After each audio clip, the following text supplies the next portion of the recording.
By gift theory, President Emerson Mnangagwa staked his political fate on a promise to revive the economy, and his failure to turn around the country's finances so far is beginning to attract scorn from long-suffering Zimbabweans. President Emerson Mnangagwa in a glum radio interview, Mnangagwa's spokesperson George Karamba has for the first time acknowledged the promise to turn around the economy. In 100 days was pie in the sky. Karamba said government has plucked from the omnipotent office of the United States President a management concept called 100 days to plant it onto an economy that is coming from a minus.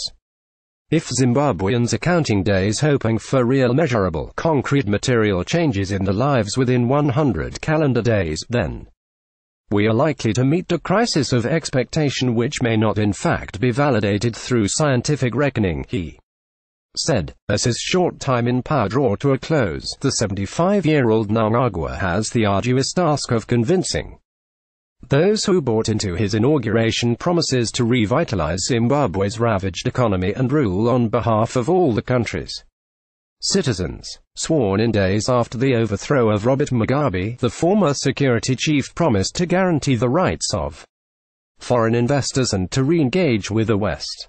The liquidity challenges which have bedeviled the economy must be tackled head-on, with real solutions being generated as a matter of urgency.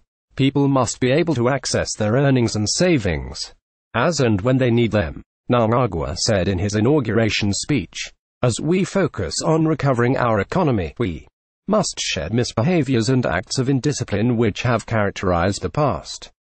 Acts of corruption must stop.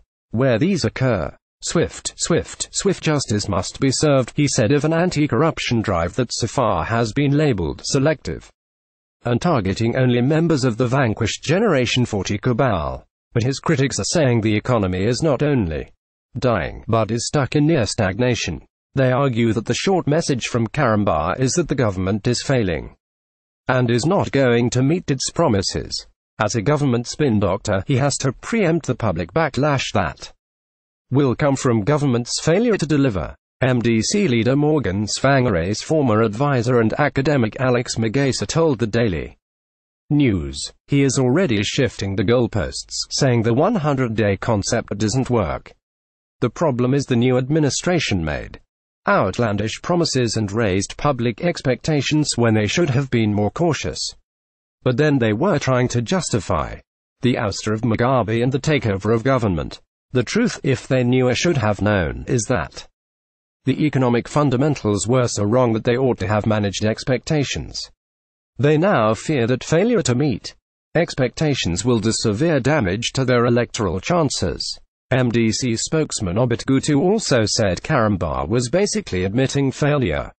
He is virtually conceding that the Mnangagwa administration is not going to successfully breathe new life into Zimbabwe's comatose economy anytime soon, he told the Daily News.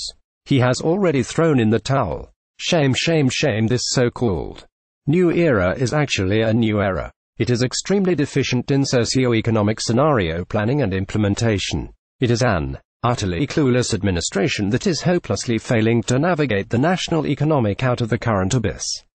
This administration is doomed. It is like a stillbirth. The people of Zimbabwe will soon be speaking at the elections. They will give this administration a straight red card. But some say the economy was in freefall when he took over at close to an outright depression and he must be given time. Stephen Chan, a professor of world politics at the School of Oriental and African Studies at the University of London in the United Kingdom, said no one on earth could have turned around the Zimbabwean economy in a few days.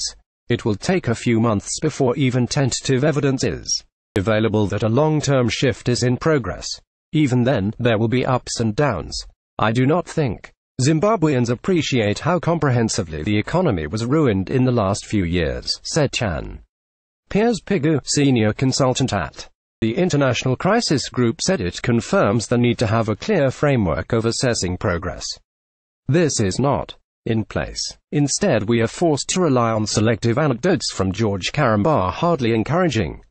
He is not wrong, though in terms of putting in place a sustainable recovery plan will require much time. He is arguing that the benefits will come later but that the correct actions are being taken, said Pigu. He said he was not at all convinced this will have major electoral implications for Mnangagwa. It certainly never did for Mugabe. Much depends on the level of participation though, and it does appear some are genuinely concerned about whether Mnangagwa can deliver an election victory. We have repeatedly heard he is not popular and struggles to win elections. And now we see the beginning of a choreographed effort to justify delaying elections, Pigu said, referring to reports that ailing opposition leader Morgan Tsvangirai reportedly asked Mnangagwa during the meeting at his Highlands home to postpone general elections by 3 years ostensibly because lack of electoral reforms was likely to undermine the credibility of the 2018 general poll result. Tsvangirai's spokesperson Luke Tamboran-Yoka denied that his boss had tabled such a proposal during the meeting. If conditions were genuinely free and fair, and if there were clear and credible political alternatives on the table, economic conditions would play a major role in voters' political calculations. We are yet to see what factors will influence, Pigu said. Well, that's why I think limitations of economic recovery is not a major factor. Folk voter don't vote for other reasons. A peace and security analyst and doctoral researcher, Josephat Munetsi, told the Daily News that to assume that after 37 years of plunder and gross mismanagement, the new administration was going to turn around the economy in 100 days is to be unfair not only to those expecting such a miracle but to Mnangagwa and his government as well. I would be shocked if he manages to achieve such an onerous task in such a short space of time, he said. Munetsi said what Zimbabweans must understand is that the state of our economy was so dire that it requires no less than 6 months for positive indicators to begin to emerge. Even then, such positive indicators must never be the sole effort of the current government alone, but must be a sum total of efforts of all Zimbabweans who aspire a better future, said Munetsi. What is tragic is that many Zimbabweans believe that it is Ed's role to change the country while they sit on the terraces and nitpick his failures. Unfortunately, that will only but delay the positive change that we so desire.